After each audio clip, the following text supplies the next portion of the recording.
Welcome back to Real Roots Radio. I'm so excited to welcome my buddy, Mr. Rickey Wasson, to the program today. How you doing, Rickey? I'm doing good. Good to see you, Daniel. Good to see you too. And I'm really looking forward to seeing you at Meadowgreen Appalachian Music Park in Clay City, Kentucky for Crowefest 2025. It's always a big time, isn't it?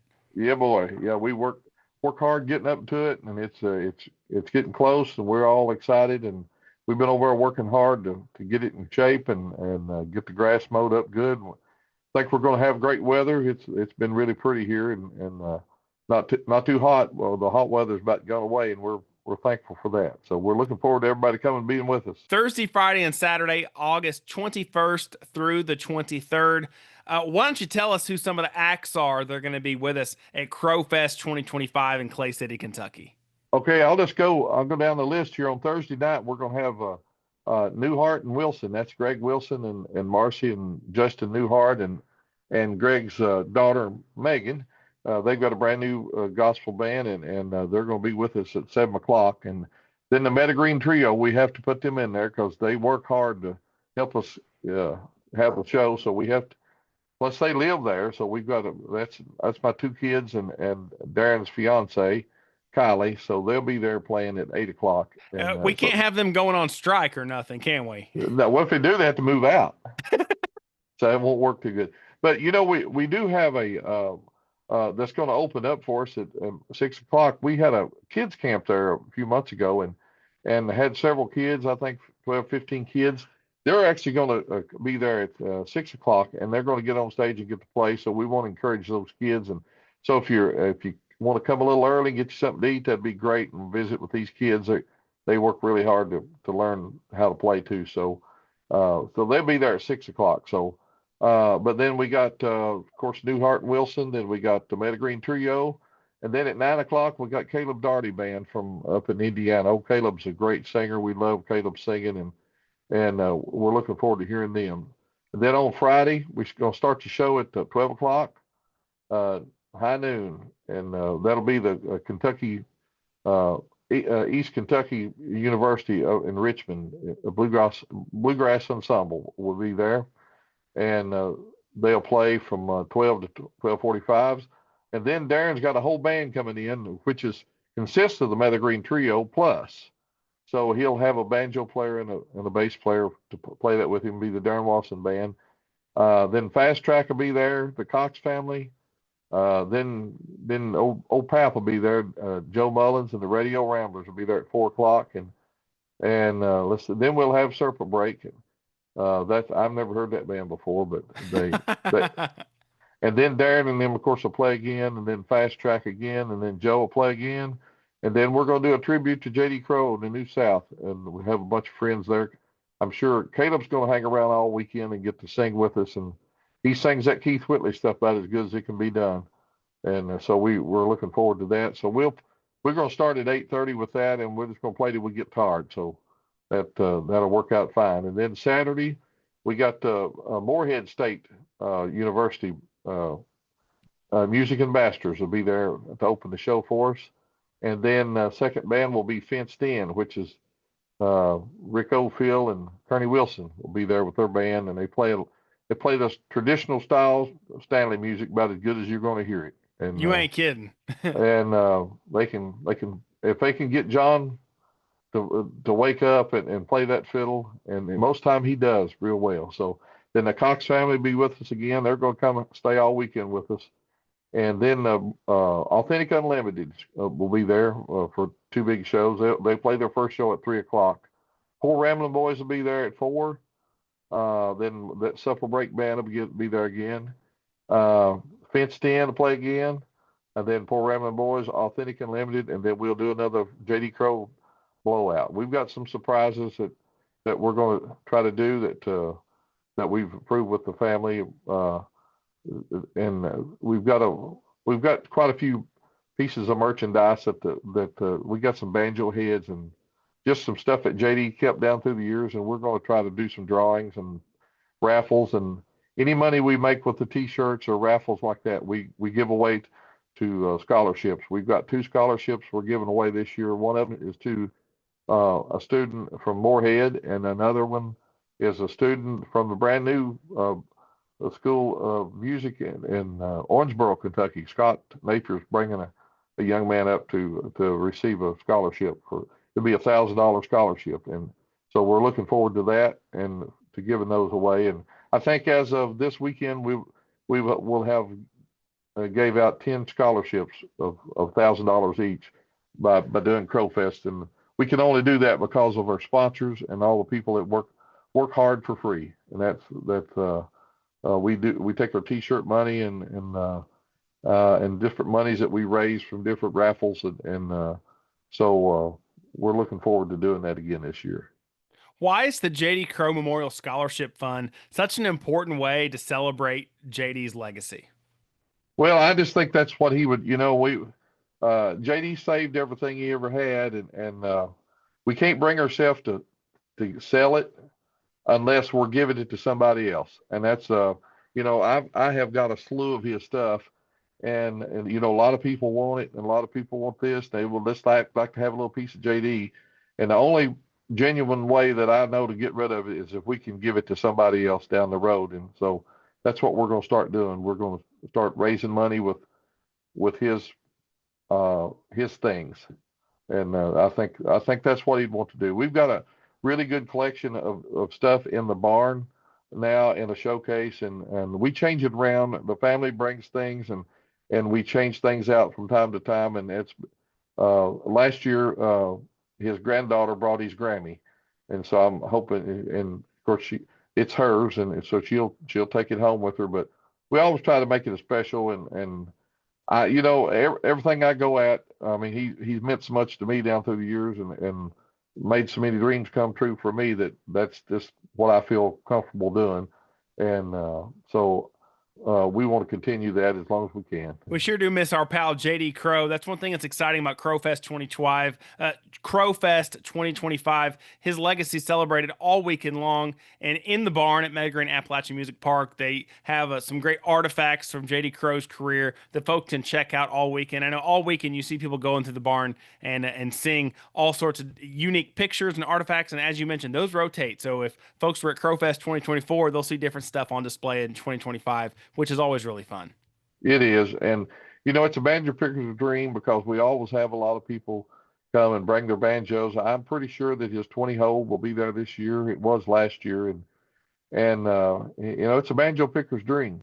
So to come and support the legacy that JD's left us with, and there's still a lot of people out there that's still trying to pick his brain and figure out things that he played. It was just natural to him that nobody else will ever figure out probably, but we'll keep on trying. We mentioned Meadowgreen Appalachian Music Park. That property is so historic for bluegrass lovers across the bluegrass state, visiting Clay City, Kentucky for decades. I know my dad said he can remember going with his papaw to see Ralph Stanley and Keith Whitley play in that old barn. What's it mean to you to keep that legacy going of great music being presented on that historic property? Well, best I can tell, Daniel, the first bluegrass that was played there was down under the hill. The Russell brothers had a festival in 1984. No, 1974. 1974, and then they had it about 5 years, and then I think they handed it over to Melvin Goins, and Forrest had the festival there. And the first time I saw JD, he had JD and Keith Whitley was with him. It was in 77 or 78. I was 12 years old. And he had Steve Bryant, it's either Wendy Miller or Jimmy Goodrow. I believe it was Wendy Miller. Anyway, they were playing there down on the hill. So about all of my heroes I met there. And, that was Ralph Stanley, the Osborne brothers, the Allen Lilly Band. I saw Allen Lilly Band play there in this book. Osborne brothers, of course, Melvin Ray Goins. Man, there's so many bands down through the years and I really thought that everybody had a place like this in their back door that done this. But I learned after I got older that, this was a really, really special place that you have to work really hard to keep these places going in order to be able to gather all these iconic people up that we loved and get to see them play. And And then in 1986, they built this building up on top of the hill, and they asked the bands. Country Gentlemen was one of the first bands I saw there. The Osmond Brothers I saw inside the building, but they asked them would they come and play in the wintertime if they would build a building. So they did. So the next year, 26 will make 40 years of having music in the music barn, and other than the COVID year, we had a couple of shows then. I think they've been at least 20 to 30 bluegrass shows every Saturday night there in Meadowgreen, and the bands come and play, and most of we have opening band and soup, beans, cornbread, fried potatoes, and have a meal, and it's a good place, for family fun. It's based around, it's all about the music and fellowship and of course good food. So we have a great time, and it gets us through the winter. And there's so many bands played there down through the years. I couldn't even start to tell you.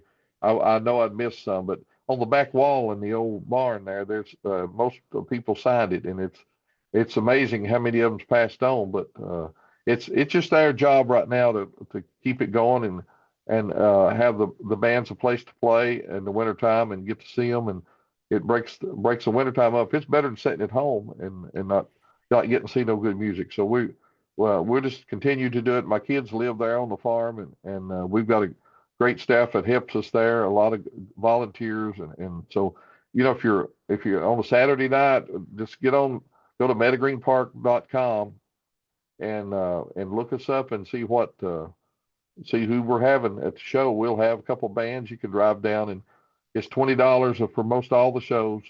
It's $20 a person, so you can't really do anything for that. But we're going to try our best to keep it to that. We've got great sponsors that help us pay the bills for the barn, so we can give all the money to the bands. And it so far it's worked out pretty good, Daniel.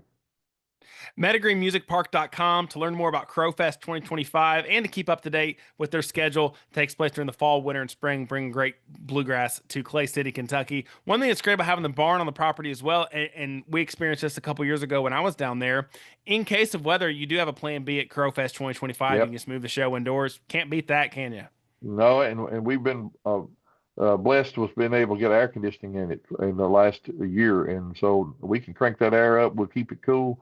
So if we have to go in, it's good and dry and be good and cool. And a number they can call to get tickets if they want to get tickets in advance is 606-945-5999, and they'll get to talk to Darren. He'll tell them what they need, and so we're looking forward to seeing some of you folks come down. We know that the hotbed of bluegrass is in Cincinnati and Hamilton, and a lot of good bluegrass lovers up there. We'd love to have you come down here and visit. We're right in the foothills of eastern Kentucky. We're close 10 miles from the Natural Bridge and the Red River Gorge. So there's so many things to do around here. So I want to make sure to thank our sponsors that we have here at home, Daniel, that help us make this thing happen.